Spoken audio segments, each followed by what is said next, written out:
Howdy everyone, Joe here from ActionX. Welcome to What's on the Tube, or welcome to our Walker Season 3 review. Non-spoiler edition, so if you have yet to see the full third season of Walker, which I believe will very soon be available on Max. Still freaking weird to say. Still freaking weird. Then you can also turn into this one as well to know if the third season of Walker was great. But also, if you're unaware, throughout the past year, we reviewed each and every episode of Walker Season 3. So now's the time to see how does it feel, obviously in a non-spoiler capacity. How does it feel? How does it compare to the other two seasons? Is it a worthy third season? Does it break the whole, the third season gets darker trope that I've noticed so many times in CW shows? And spoiler warnings, it doesn't. No, this show definitely delves into some pretty dark territory, so to speak. But yeah, it's been it's kind of crazy that I don't know why every time now I feel like this year's like the crazy year where like it's just so serendipitous of how far we've come. That Walker, I felt like started yesterday for me. Like I felt like I started reviewing the show yesterday, and here we are. We wrapped the third season. There's a fourth season coming our way next year, and as of right now, yeah, it's still looking strong for the Walker family. It doesn't feel like they're missing a beat right now, and I can't wait to see what more they have. But for now, going into season 3, well, not having like season 3, now having to talk about it in a much more fuller capacity, I can safely say that there were quite some directions they did this season that I wasn't a big fan of, but the majority of it I was a big fan of, and just how they kept this all together. Like, they kind of matured the show a little bit, even though Ted Later was already a mature show, in my opinion. They raised it up a little bit more. Like, they knew we were kind of getting older with it, so I'm like, okay, we're able to tell. So, not too dark of story, but they would tell a little bit more dark. Also, before I continue, I will not be spoiling anything beyond the premiere. So I will only be talking about stuff that was already appeared in the first episode of Season 3. Beyond that, the other 17 episodes I won't be touching upon, so do not worry. You can go straight into the season without knowing much more than besides the facts I'm going to give in the first episode, and so to speak, of what I was happy about, what I was not happy about. But yeah, so to go into it, first question, was Walker Season 3 worth the binge? Is it worth watching? Does it keep the same track as the previous two? I say yes. I still believe this is the same Walker show that you know and love if you have already stayed tuned by this point. And it definitely continues to deliver on the dynamics, the story, definitely using the environment to its advantage, and once again continuing to showcase that this is a very tight-knit family. I feel like this is the season that really tests them more. Like, there were definitely some points where it was questionable if this family was going to survive, considering the fact you had basically the patriarch died, and then the last season them having an entire family feud that nearly destroyed their entire lifestyle. This season, it threatened to actually pull them apart at the seams, and not to lie, there was a couple questionable moments. I will admit that I honestly did not know, like, was there going to be a family by the end of the season? And I won't answer that question, but I will say it definitely sets the stage for a lot of important decisions to be handled, especially like as soon as like the moment ends of season 2, like that's where we pick up on our season 3 story, and it just it keeps going through there. But if it's worth the binge, I will say that it was a bit of a slow burn. As always, it's the Walker pacing where like it goes extremely fast, in my opinion. Like, I feel like, again, I'm still used to, like, I grew up, I started my tropes in the days of 22 episode seasons of television, so I'm more used to like dragging things on a little bit. Or with Walker's case, it just kind of like, actually, let's go a little early. Let's go a little early. Like, things that I would expect to be 2 or 3 episodes would be the next episode, but they would still have more ground to cover, which has always been a general like for me for the show, but it also has been like a little jarring for me because I'm not used to it, so to speak. I feel like there's just no consistency on television in the general landscape where you have shows that are all over the place with like, how many episodes they get. Now it's, you can get 6 episodes, you can get 13, you can get 22, 20, 18. It's all over the board. It's all over the board. So I'm not really, there's no consistent pattern to it. There's never is going to be like it's very rare to have a perfect episode order to tell your story. It never is. But in terms of like watching it, week to week, I had no complaints. I definitely felt like the villains this season was the most engaging because like it was, I feel like the first real time we felt an antagonist force. It was the first time, in my opinion, and definitely they just kept the ball running on that. I feel like it's more, like this season reminds me more of the first season than the second. I feel like I will admit when I did season 2 last year, I admitted it was a little bit of a slog with the conflict. I don't think it was that intriguing with me and how I wanted to do, but definitely season 3 bounces back in my opinion with that. And I'm still debating if whether 1 or 3 is better. I'm still debating. Like I won't answer that question in this episode but I will say that it's a good balance. It's a really good this did it better or that did it better. That sort of speak. But to get into it with the story, because I keep mentioning it, I feel like this definitely had the most like suspense of the whole season. Like you really don't know what could happen next. Because where we left season 2 was Walker being kidnapped. He was kidnapped by an unknown force. We presumed it was someone related to his army past, considering the fact they kind of mentioned it a little bit too much in the finale. And, when we pick back the stage for season 3, that's where we find Walker in, being held hostage, being tortured, and, just the questionability of, like, what is going to happen. And the one thing I will, like, immediately off the bat, that I immediately mentioned this in my premiere review, that I was so freaking happy that I won't, it's not, again, like, I will always spoil everything from the first minute of the episode to the last minute of the episode for the premiere. Beyond that, I'm not touching it, but I will say that I was genuinely happy when the episode ended and Walker was not freed. He was not saved. I was like, thank you, God, because I was so sick of these shows that like have such a big cliffhanger moment at the end of a season that's supposed to like be a game changer. Like it's gonna set up the whole entire next season. And then it's like, oh, okay, it's over already. It's like the Flashpoint effect, where the Flash in its second season set such an important storyline from the comics. It was supposed to be like, for me, like fans were going into this, like, it was going to be episode by episode of like, what is going to happen next? What are they going to do? What is going to be the conflict? And then immediately once the season 3 premiere was over, it's like, oh, kind of back to normal. Like Flashpoint is kind of over. It's like we didn't really spend much time in this world, which I'm like, wow. It was like actually the first time from what I remember was the first time like the limitations of doing a TV show, in terms of like adapting certain things from the comic. Like you're never going to adapt it perfectly, and I feel like that was the first time that fans were left out. But that's a different conversation for another day, hopefully. But to go back to Walker, like I was so happy that we ended the premiere and Cordell was not freed. He still was stuck there, and they even raised the intensity by adding in a loophole at the end, which I'm like, oh my God, this actually went to like the next level. I'm actually surprised as hell like what they're planning on doing here. But then going forward, just like the first episode, like it set the whole thing. It set the whole bar for like the main story arc for the season. Because for me, like the reason why I said Walker season 1, season 3 are so familiar to me is that season 2, it was the entire season was about the conflict between the Walkers and the Daversons. And season 1 we kind of like reached like the boiling point, like the climax of the main story arc by like before the finale, and then we got to this season, which is like it's almost the exact same thing, where like we got to the boiling point, but there's still a little bit more story to tell, but that wasn't the primary focus anymore, the antagonist force.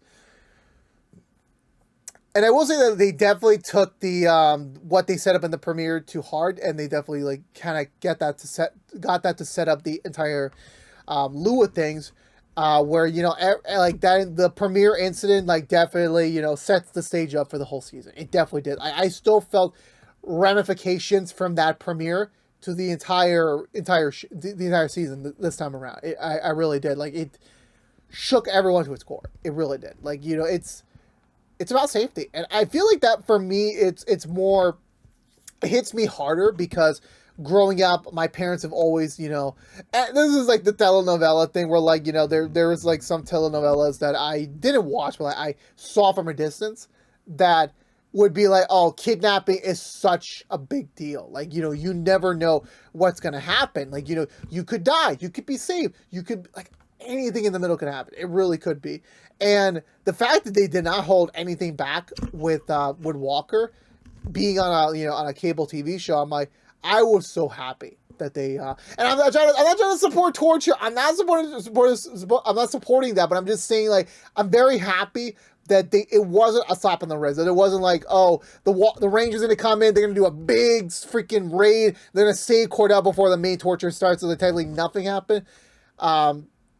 That I was happy about. I was happy they didn't implore that. They actually were able to, like, go into things. And, you know, it's not as easy as that. It's not as easy. It definitely is, you know, sometimes that's just how reality is. Like, sometimes you get lucky, but most times you're not. And, you know, definitely they were able to, like, actually adhere to that with the show this go around.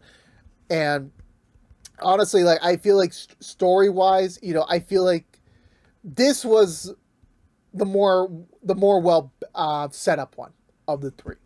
We're like, yeah, season one was like kind of like we got thrown into it because, like, we have to immediately set up, like, kind of like the moral conflict. You know, this season was more like a physical confrontation. Last season one was more like a moral conflict, and definitely when we actually get into, like, the main story for this season, definitely it's always like, you know, the game of, like, are the characters really knowing what they're doing? Like, is this the right decision to make? And, you know, sometimes you're going to question your decision. Sometimes it's not the right decision to make. Sometimes it's the wrong decision to make. Like, they don't really know, so to speak. And actually is the perfect transition to the actual characters of the season, which I feel like everyone has kind of gotten their, you know, shared due this season. I can't really say one character or another got a short end.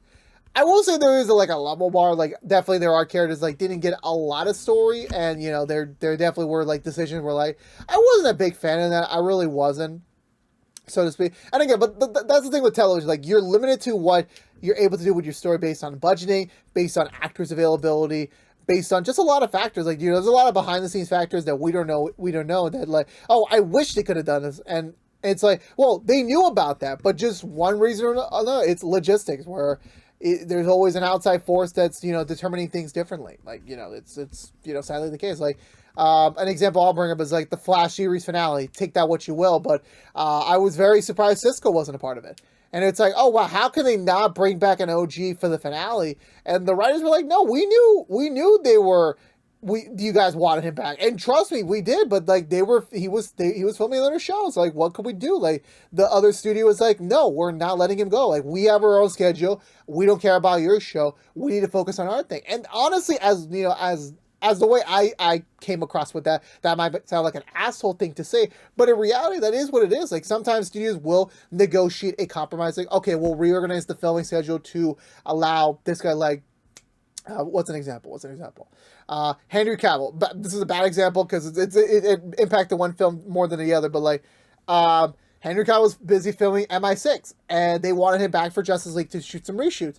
And the studios were like, okay, we'll make it work. Like, definitely, we'll see if we can find a way to, like, you know, get him over to London so he could shoot a scene, or London or Georgia. I forgot which one it was. It's either one of those two areas, and they made it work. But sometimes, you know, studios are like, no, we don't care. But I don't know. I'm trying not to get into, like, the spoiler territory, because, like, if you know what I'm talking about, you know what I'm talking about. But, like, it's always outside forces that, like, you know, it can impact the story, no matter how hard you try, But back to the characters.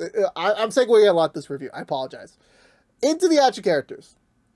Cordell, I think, goes through the most growth this season. I feel like this completes his this entire story arc that started from season 1 to now, where there was snippets of a Cordell Walker we knew back pre-Walker in terms of the show via flashbacks and, you know, just tales from the rest of the Walker family. Like, the Cordell we saw the first episode is not really the same Cordell that, you know, was growing up with his kids and, like, you know, who he really was. Like, definitely just everything that happened with Emily, and, you know, even, like, when he's able to, like, you know, put Emily at rest, there was just always another thing. Like there's always a thing missing. Like there was always something missing from Cordell that wasn't allow him to be the next person that he was meant to be. Like he was growing. Like I'm not saying like he was the same Cordell from episode 1 to this episode to the finale, but definitely there was something missing.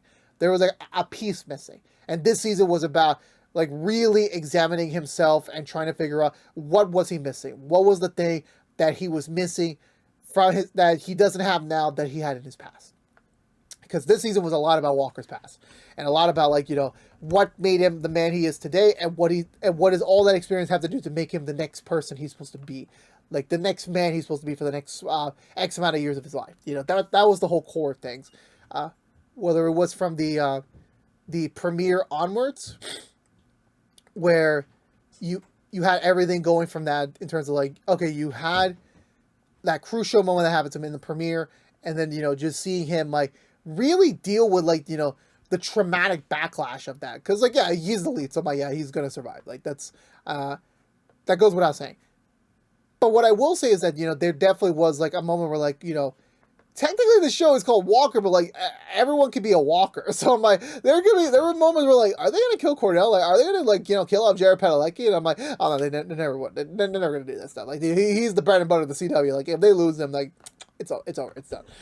But definitely Cordell's journey this season I think was the most impactful. I feel like it was the one that made the most sense. It made the everything come to a head, and definitely kind of sets him up for what could be next for his life.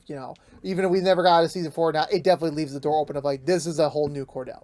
And he's gonna have to fight his hardest to be this new Cordell. Going to it's kind of weird, like there's no real order of things. Like I'm just gonna stick with the Walker family for now. I feel like after Cordell, I feel like Stella this is another big season for her. Like I feel like Stella has been the underlining neurologist in this entire show, where like every season she has to go through something. The first season she went through losing her mother and kind of going down this rebellious path. Season 2 was trying to figure out what is her future, what is like what is the future of me being like kind of the beginning of the next generation of this family lineage.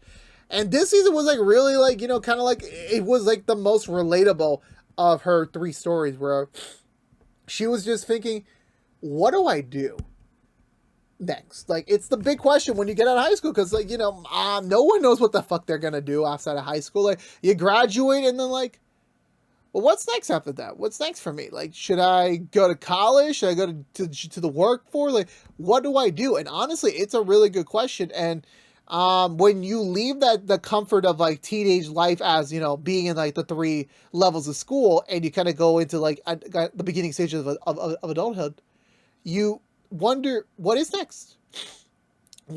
And sadly things happen to her where like she had to grow and kind of figure out what the hell do you do next. And to be fair, like I feel like this season definitely she gets the right advice from Jerry, where she's like telling her like, don't worry about it, like things are never going to be determined by the time you graduate. Like it's never going to be determined. Like you're going to have moments where like you feel like you made a mistake, but sometimes it's just life. Like you're allowed to make mistakes at these early years, like especially as soon as you get out of high school. And definitely I will say like she definitely found her groove a little bit more faster than others, which was definitely like, okay, that was a little bit like kind of a cheesy add-in, but definitely it worked out well on that front. As for August, yeah, August. Oh, poor August. Like damn, they really put him on a brutal path. I will say that much. I really like August was more like supporting in that premiere moment, but like going into like when we get deeper into the season, it was more like, oh God, August. Well, what is going on with you? Like this is definitely like this is the teenage hormones kicking in finally. Where were these hormones 2 seasons ago when you could have screwed around? I will never forget that moment. I'm never going to forget that moment throughout the entire rest of the show's run, whether that is next season or a 5th season or however long the show's going to go. August, I will say, had a mature moment where, like, this was the season where, like, he finally kind of, the last of the kid elements, the selfish, kid elements that, obviously you're going to have them when you're a teenager, like, you're trying to get through puberty and if you're figuring out what is next for yourself. And then you get to that moment where, like, yeah, you finally you figure it all out, and not figure it all out, but you figure out like, okay, this is the path. Like, it's not the full path, but this is like the start of the path I need to go on. And that was greatly seen to see. And even like that can be relatable to like a teenager to an adult, where Liam is also on the same borderline as him, where like he lost at the last season, he kind of, was done being a lawyer. Like, the lawyer thing was going to take a break now, and he's going to figure out how to like, help out, with the family on the ranch, and figure out like, what do I do now? Like, what is next for me? And definitely, I will say like Liam kind of got a little bit of the short end of the season. I feel like, before I say anything, like, yes, I know he goes through something traumatic as well. I do understand that, but I feel like there was some episodes where like you got a good amount of focus on him, but at the same time, it was also seeing him like, oh, where's this remaining piece? In my opinion, like there was always something missing. Like it wasn't entirely, clear cut in my opinion. It was like definitely like there were more like it was cutting around a little bit more often, which I'm like, I didn't like that at all. But like, definitely it was, obviously you can't really focus. It's an ensemble cast. You're gonna have moments where like some people are gonna get the primary effect, and some people are gonna have to take a backseat, so to speak.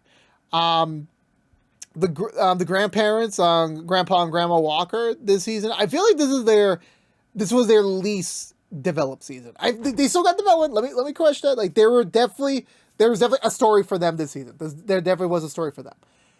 But I will say that there was some things where like it wasn't that strong. Like there were like they had their moment, but like similar to Liam, where like they took a little bit of a downside because like they had a lot of focus last season with the rivalry. This season was more about like Cordell and his past, so like there wasn't really much you could shoe in with Grandpa and Grandma Walker. But this is not a story. They had a very nice, sweet story about once again future. Like what do we do next? What is the next thing that we have to do? Like that sort of thing. And that was what one thing I was like.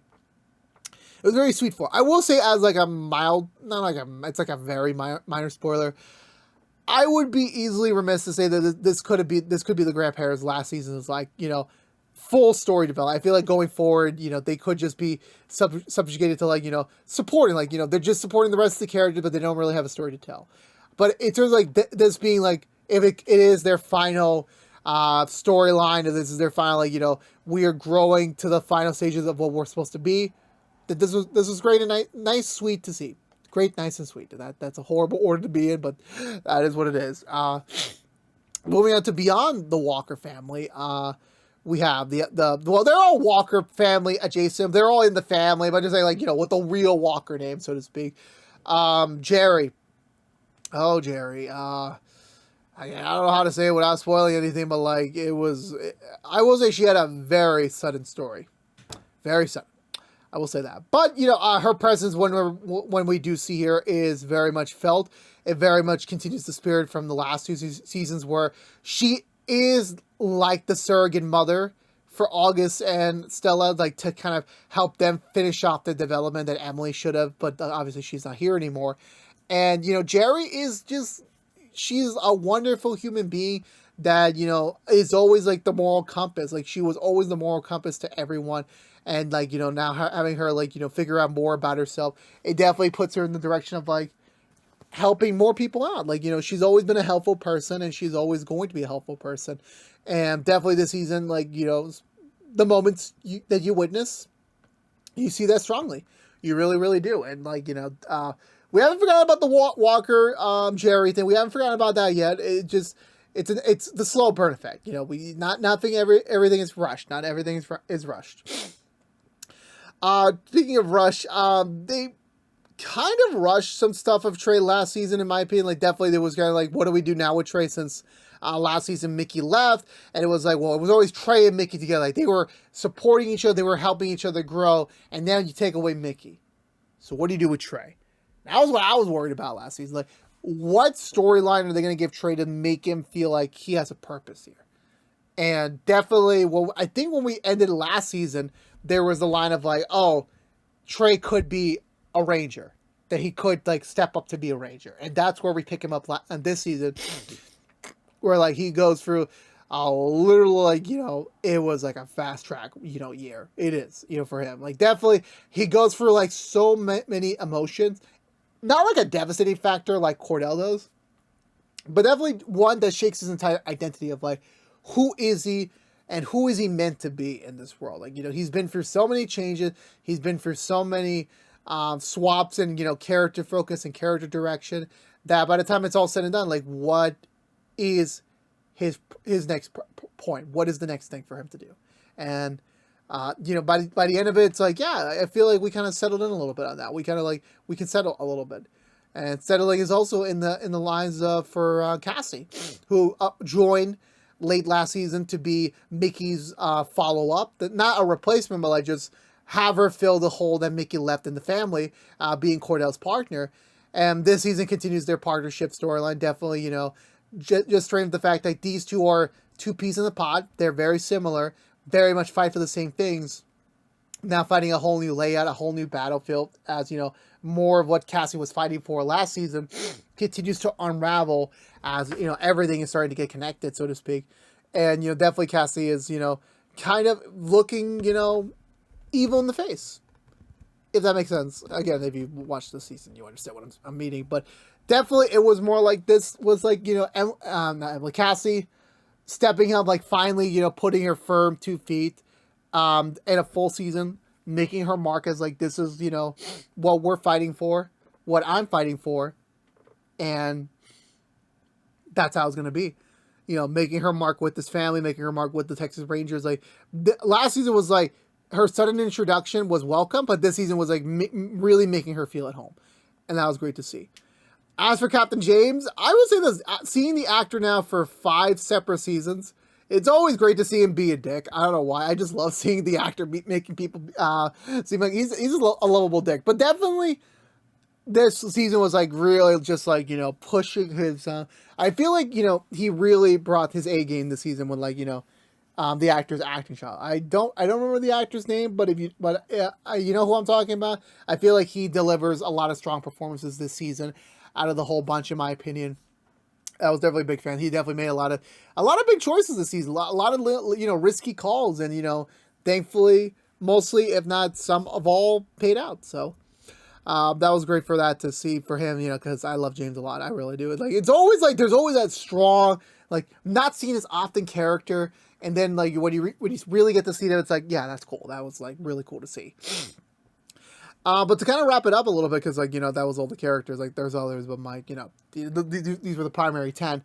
I really, really think this Walker Season 3, you know, knocks it out of the park. It addresses some of the complaints I have for season 2, and, you know, fixes majority of them, if not nearly all of them. It's not a perfect season, mind you. There's a questionable storyline in the middle, which I didn't talk about because that, you know, delves into spoilers. But I was like very much like, do we really need the storyline? Like, I understand the purpose of it, that we really need it. And when you have to say that about a storyline, then it's like, okay, it's not the best. It wasn't. It wasn't really. But definitely, I can say the least of, like, I feel like this was the best season of the 3. It's just getting better and better as the show goes on, and I can't wait to see what games they're going to bring out in Season 4. But for now, for me, I'm going to give Walker Season 3 a great recommendation. It's the best of the 3 seasons. It's a great season of television. I would highly recommend it for you to watch, to binge it if you got the time even. But yeah. Let me in the comments below what you think of the 3rd season of Walker. I would love to hear your comments down below about it. Let's have a conversation about it as well. I love to talk to people about it.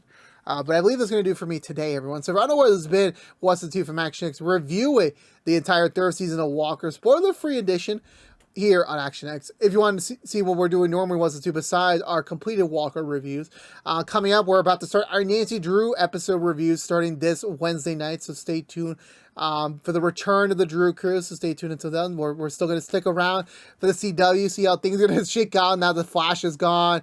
A lot of shows are gone. I'm like, oof, I don't know what's going to happen next. I really don't know.